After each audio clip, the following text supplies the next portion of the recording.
আমন্ত্রণ এসিটিভির প্রবাস সংবাদের সঙ্গে আছি আমি শারমিন ফেরদৌস। শুরুতে শিরোনাম।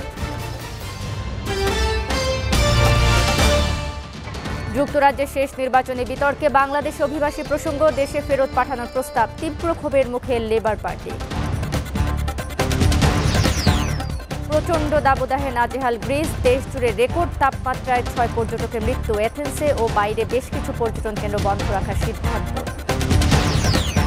চট্টগ্রামে বে টার্মিনাল উন্নয়নে বাংলাদেশকে 65 কোটি টাকা সহায়তা, বিশ্বব্যাংকের, কমবে আমদানি ও রপ্তানি খরচ, বিশ্ব প্রতিযোগিতায় উন্নতি প্রত্যাশা।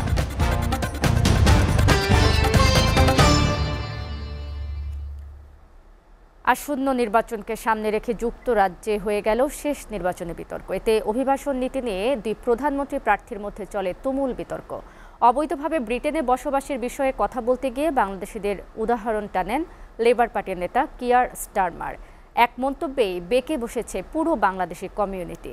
ব্রিটিশ প্রভাবশালী গণমাধ্যম আয়োজিত এক অনুষ্ঠানে লেবার পার্টির নেতা কিয়ার স্টারমার বলেন, তার দল ক্ষমতায় এলে যুক্তরাজ্যে বসবাসরত অবৈধ বাংলাদেশিদের নিজ দেশে ফেরত পাঠানো হবে।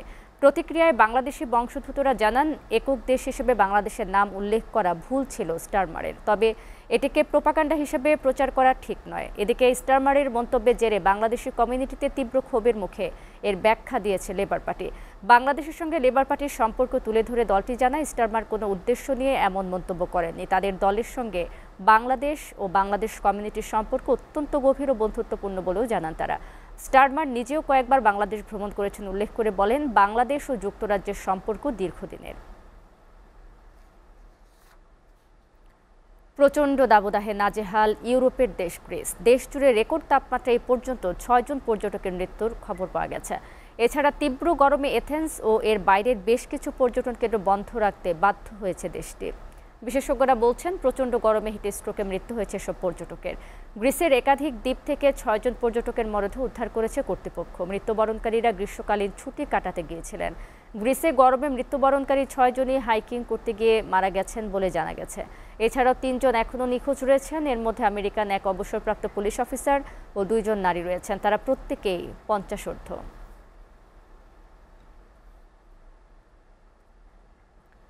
চট্টগ্রামের বে টার্মিনাল গভীর সমুদ্র বন্দর উন্নয়নে বাংলাদেশকে 65 কোটি টাকার সহায়তা প্রদান করেছে বিশ্বব্যাংক। বিশ্বব্যাংকের ঢাকা অফিস এ তথ্য জানায়। ওয়াশিংটন ডিসিতে বিশ্বব্যাংকের নির্বাহী পরিচালক বোর্ড এই অর্থ অনুমোদন করে। সংস্থাটি জানায়, গুরুত্বপূর্ণ অবকাঠামোতে এই অর্থ ব্যয় করা হবে, যা বাংলাদেশের বৈশ্বিক বাণিজ্য প্রতিযোগিতার উল্লেখযোগ্যভাবে উন্নতি করবে এবং বন্দর বৃদ্ধির মাধ্যমে আমদানি ও রপ্তানি খরচ কমিয়ে আনবে।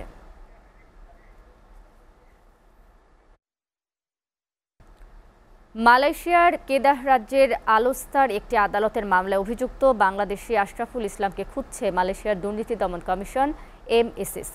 দেশটির দুর্নীতি দমন কমিশনের ওয়েবসাইটে তার নাম ও পাসপোর্ট নম্বর প্রকাশ করে খোঁজ দিতে বিজ্ঞপ্তি প্রকাশ করা হয়েছে। এতে বলা হয়েছে, নির্ধারিত মামলার চার্জ গঠনের উদ্দেশ্যে ওই ব্যক্তি আলোস্তার একটি দায়রা আদালতে হাজির হতে ব্যর্থ হয়েছেন।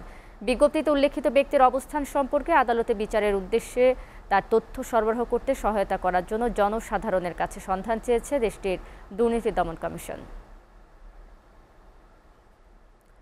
ইরানের প্রেসিডেন্ট নির্বাচনের ভোটাভুটি এখন দ্বিতীয় পর্বে গড়িয়েছে। কোনো প্রার্থী 50 ভাগের বেশি ভোট না পাওয়ায় শীর্ষ 2 প্রার্থীর মধ্যে আগামী 5 জুলাই ফিরতি লড়াই হবে।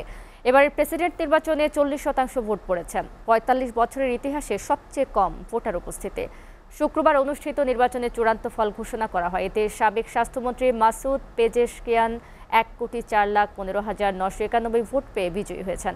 তার নিকটতম প্রতিদ্বন্দ্বী সাবেক প্রধান পরমাণু আলোচক সাইদ জালিলি পেয়েছেন 94,73,340 ভোট। চূড়ান্ত ফলাফলে দেখা যাচ্ছে, পেজেশকিয়ান সর্বাধিক ভোট পেলেও বা নিকটতম প্রতিদ্বন্দ্বীর চেয়ে প্রায় 10 লাখ ভোটে এগিয়ে থেকে বিজয়ী হলেও শতকরা হিসেবে তিনি পেয়েছেন মোট গৃহীত ভোটের 42.54%। ফলে রান অফে পড়েছে দেশটির নির্বাচনী কার্যক্রম। ভোটে বাকি 2 প্রার্থী পার্লামেন্ট স্পিকার বাকের গালিবাফ ও সাবেক স্বরাষ্ট্রমন্ত্রী মোস্তফা পুর মোহাম্মদী পেয়েছেন যথাক্রমে 33,83,340 এবং 2,06,397 ভোট।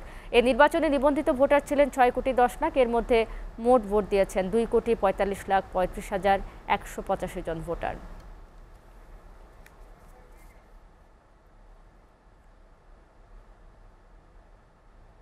এসিটিভির প্রবাস সংবাদ শেষ করার আগে শিরোনামগুলো জানিয়ে দিব আরও একবার।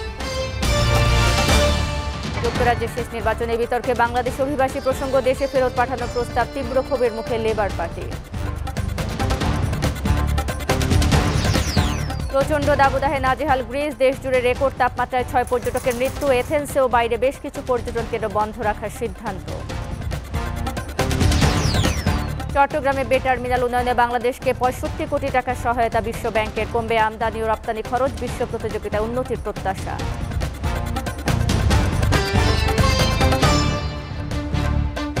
এই ছিল এসিটিভির প্রবাস সংবাদ। এসিটিভির সবশেষ সংবাদ জানতে ভিজিট করুন www.actv.tv। ধন্যবাদ এতক্ষণ সঙ্গে থাকার জন্য।